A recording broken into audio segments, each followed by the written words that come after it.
looked at predictions of the way global temperatures will increase, and from the present they fan out. There are many different models giving somewhat different results, but they all go in one direction. And so the urgency is not entirely established. Okay. Are there any governments in the world? I mean, we know in the past, certainly it's been reported in a small scale that countries like China, even as recently as the Olympics, and the Soviet Union have experimented with things that will actually change the climate temporarily. Do we know if there are any national governments that are currently pursuing an active program of geoengineering research? In the free world, research sponsorship is done by agencies which are not closely tied to governments, and certainly there are such projects in the US, in the UK and elsewhere. And what about, I won't say the unfree world, I don't want to have a diplomatic incident, but what about those countries that are not subject to the same sort of rigour and democratic scrutiny like Russia and China? Do we know anything about, because surely they're going to be as affected by the issues of global warming as anybody else? Oh, indeed, yes. I know that China is doing a lot of work on essentially trying to decarbonize society. It's making investing a lot of money there, but I don't know what it's doing in the area of geoengineering. And perhaps, Dr. Lunt, can I come to you? I mean, our own governments, both DIAS and DEFRA, have indicated in their submissions to us that geoengineering technologies may play a role in future efforts. Are you aware of that being anything more than just a sort of pious hope, or is in fact anything going on in government that might give you and your colleagues some comfort? I'm not aware of any major projects that are planned in terms of geoengineering. I did notice in one of the written evidence that from the RCUK, the Research Councils UK, that they are one of the things that they're considering. It said was a geoengineering ideas factory.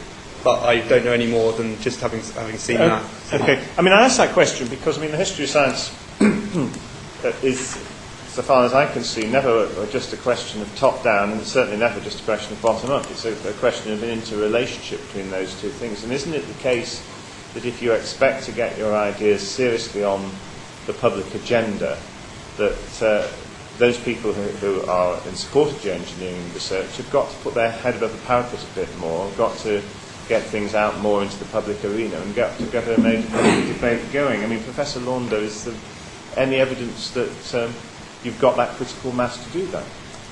I would say that the critical mass has been reached. The fact that this committee is inquiring into it is some signal.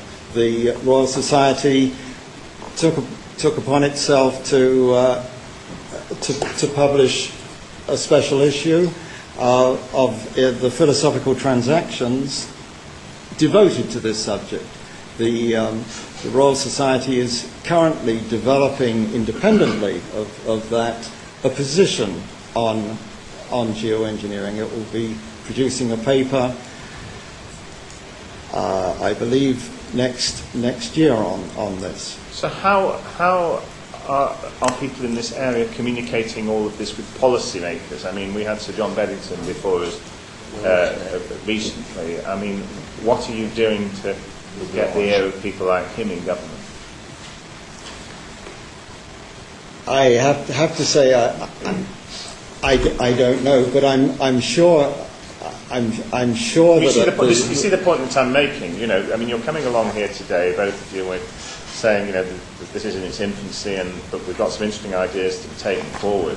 And unless you are able to create that critical mass of involvement and to grab the ear of policymakers, and then you're not going to get very far, are you? Well, policy influences on governments tend to be made through scientific groups. There's the Royal Academy of Engineering is pressing in that direction through its president. The Royal Society is pressing for progress in that direction. I know the Institution of Mechanical Engineers, to which I belong, is very active in that. So you think we're going to have relatively soon a critical mass of evidence and arguments that government departments like DEFRA and DIAS will have to take notice of? Well, partly I would say we haven't got all the evidence, but we cannot afford to wait. We must get involved in field trials and experiments that will enable us to discriminate between the techniques that don't really work as effectively as others. Okay, well, Dr. Santillo, if I can just come to you finally, I mean, what Professor Longus just said, does that not sound to you like a reasonable basis on which to proceed? I mean, some might say, I mean, I've read the evidence submission that you've made, and I've heard what you said today. Some might say that your ideas would have been regarded 20 or 30 years ago as fairly off the wall. So why are you actually today being so down on geoengineers? Is it perhaps because you were the new orthodoxy? Well, I think if any of our ideas were considered to be off the wall 20 or 30 years ago, they're certainly not now. But that's exactly the point that I'm making. Well, but perhaps we shall need to see where some of this research goes. But I think the critical mass that we have at the moment is simply a reflection of the fact that more people are talking about geoengineering techniques. It's not in itself an indication that we have greater evidence that these techniques are actually going to do anything productive. And I think that's a very important distinction to make, to come back to your earlier question on known unknowns and unknown unknowns. We're dealing clearly with the spread here, but I think there are rather a lot more unknown unknowns than there are known. And when we talk about something as complex as planetary systems, my expertise is mainly in the area of ocean systems. I think the fact that we have greater or better models of the way in which these things will happen is sometimes misinterpreted as being filling in all of the gaps. You know, a model somehow fills in the gaps in our knowledge that we have. And of course, models will always be limited. We're dealing with systems where we're not simply going to answer all of the questions with further and further research. At some point, it needs to be a policy decision as to whether this is an appropriate way to go or not. But you don't even think they should get started, do you? Well, what I've said is that if there are proposals that people wish to bring forward for research into geoengineering techniques, what we need is a globally harmonised system for evaluating those to make sure that they are actually legitimate proposals and that they won't in themselves have a negative impact on the very planetary systems that they're studying. So it's not a barrier to science. So you set that out in your evidence. That's right. We've read. Just got a quick question. Do you think the British government agrees with you, or does it agree with the enthusiasts, or do you think its view is somewhere in the middle from what you know of government opinion, from the Innovation or DEFRA or the new Climate Change Department?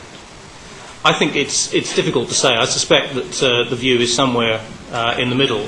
My feeling is that from policymakers, they can see a huge scepticism and understand that scepticism around geoengineering techniques. I don't think there's a lot of appetite for them at the moment, but I think that there is a danger that the more the commercial community and to some extent the research community talks up geoengineering as a solution, some of those assumptions will begin to be set in policy that it's only a matter of time before these things will work. My last question is, if one of these solutions, this is to Dr. Santillo again, looks viable, okay, the logic of your position is that you'll be even more opposed to it because it will look even more tempting for policymakers to shelve the action that's needed, for example, to reduce emissions because one of these is looking viable.